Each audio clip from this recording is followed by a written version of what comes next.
Over the centuries, there have been many women who have contributed to the development of science, philosophy, politics, and art, although we only know a few of them. Why have they remained anonymous?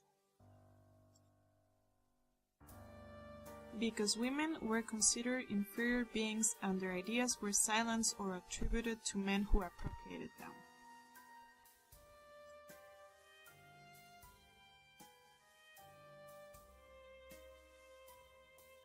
Let's get to know some of their names.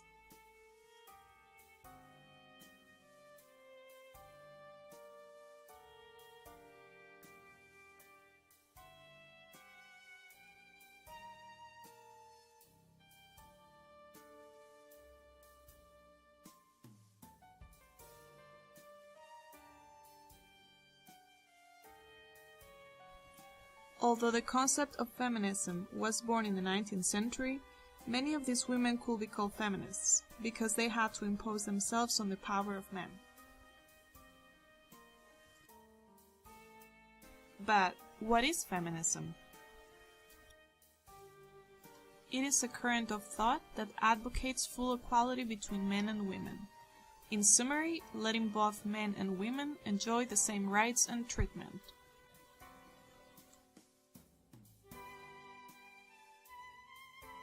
Why has the intelligence of women been denied? Because men have had the power from the beginning of history, and from this position have defended a natural superiority in front of us. They were smarter just because they said so, according to them, even denying women the ability to reason.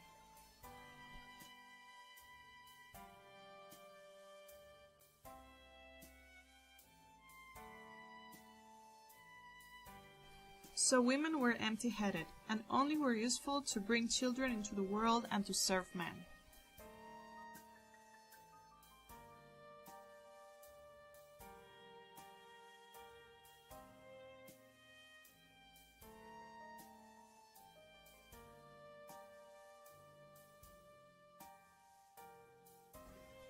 Talking about the supposed natural superiority of men and the inferiority of women has given rise to many discussions. The philosophical movement called the Woman Question debated tirelessly on this subject from the Middle Ages to the 17th century.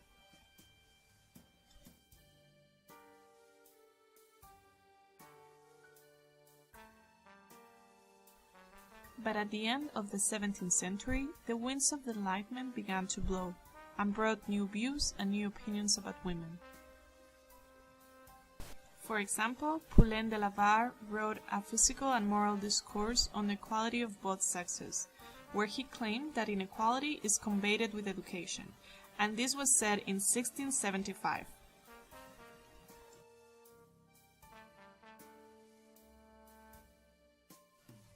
In the 18th century, the French Revolution changed the pace of history, but not for women, although there were many who fought alongside men.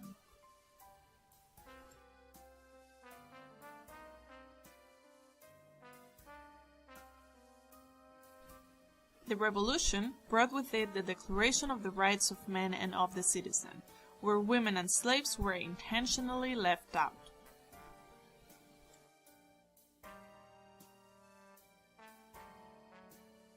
Outraged, Olympe de Gouges wrote the Declaration of the Rights of Women and of the Female Citizen, which did not please Republicans. Many courageous women who protested for this marginalization and demanded their rights were exiled or decapitated.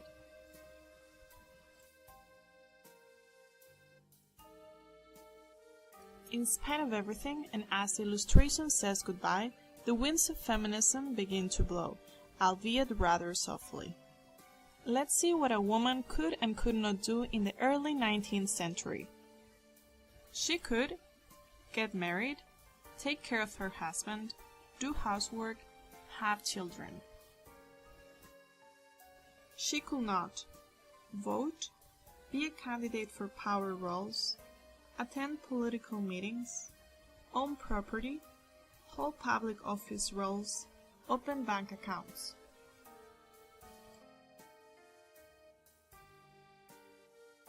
Industrialization brings numerous changes. Rise of the bourgeoisie, proletarianization of peasants, long working days in harsh conditions. While women of the lower class worked in the factory and at home, or are trafficked into prostitution, the bourgeois convert their women into trophy wives.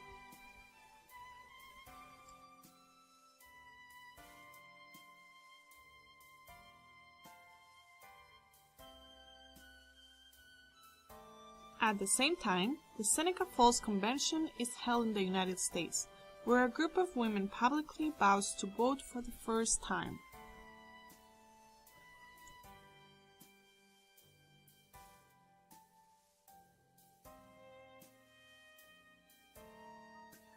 In Europe, the discontent of women grows. The English of the 19th century called for the right to vote.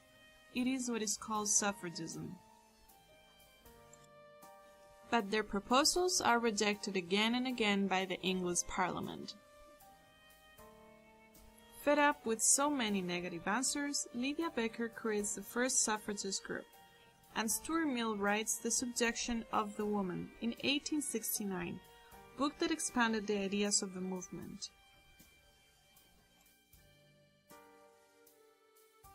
At the beginning of the 20th century, suffragism has spread. Women get organized and use more radical methods to ask for the right to vote, convinced that equality will come with it.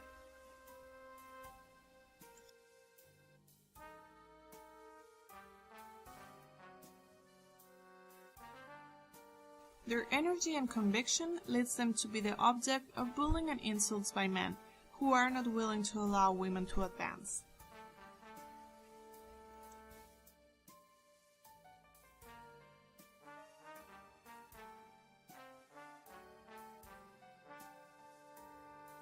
In the 20th century, women began to be able to vote.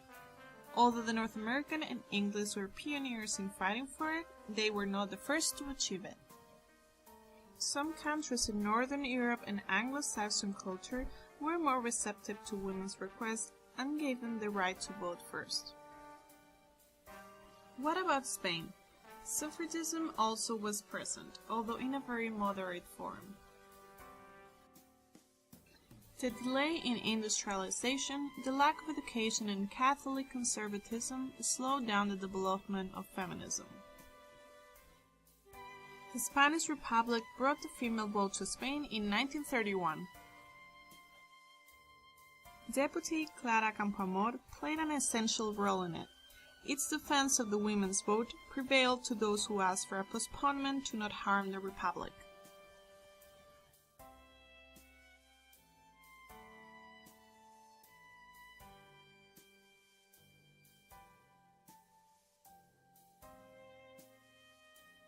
But the Civil War of 1936 and the victory of Franco's dictatorship put an end to this right for 40 years for both women and men. The right to vote will be resumed in Spain with the advent of democracy in 1977.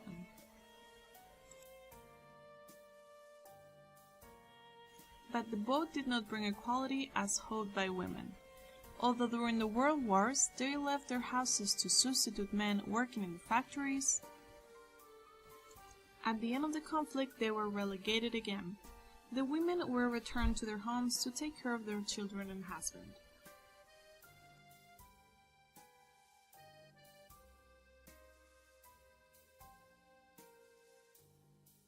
The socialist and workers' movement was no better with women than the bourgeois and capitalist order.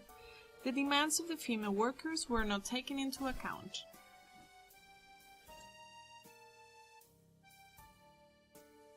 Despite the difficulties, after the Second World War, things did not go back to the way they were for women.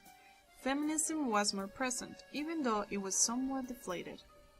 The new impulse of the feminist movement came from the hand of ideologues like Simone de Beauvoir or Betty Friedan.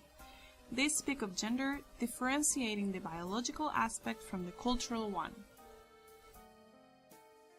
In the 1970s, radical feminism emerged, denouncing patriarchy as a system of social organization that exclusively benefits men.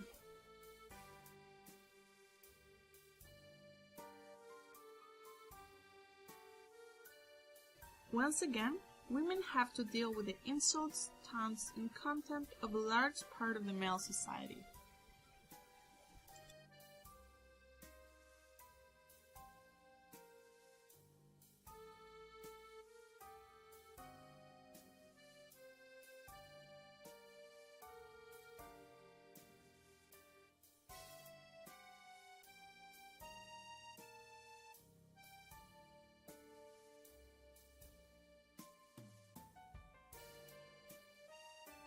Although in the last century there have been notable advances in equality between men and women, differences still persist today.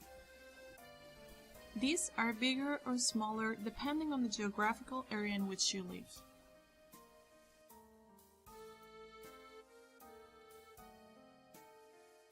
In many developed countries, men and women are equal before the law, but this is not the case in practice. Discrimination persists. Let's look at some of its consequences. Gender wage gap. Violence towards women. Gender crimes are alarmingly common in all countries. Difficulties in accessing and occupying managerial positions. Discrimination. Fewer opportunities and consideration. In the less developed geographical areas, the situation is compounded by harsh conditions that prevent women from living a dignified life. Morality imposed by men. Total submission to the male figure. Difficulties accessing education. Home confinement. Today, the goal of feminism is to get women to occupy power positions in different areas: politics, education, economics, science, as a means to achieve a different and more fair society. Increasingly, women in the different countries of the world are aware of the situation and willing to defend their rights, and in many cases will their lives.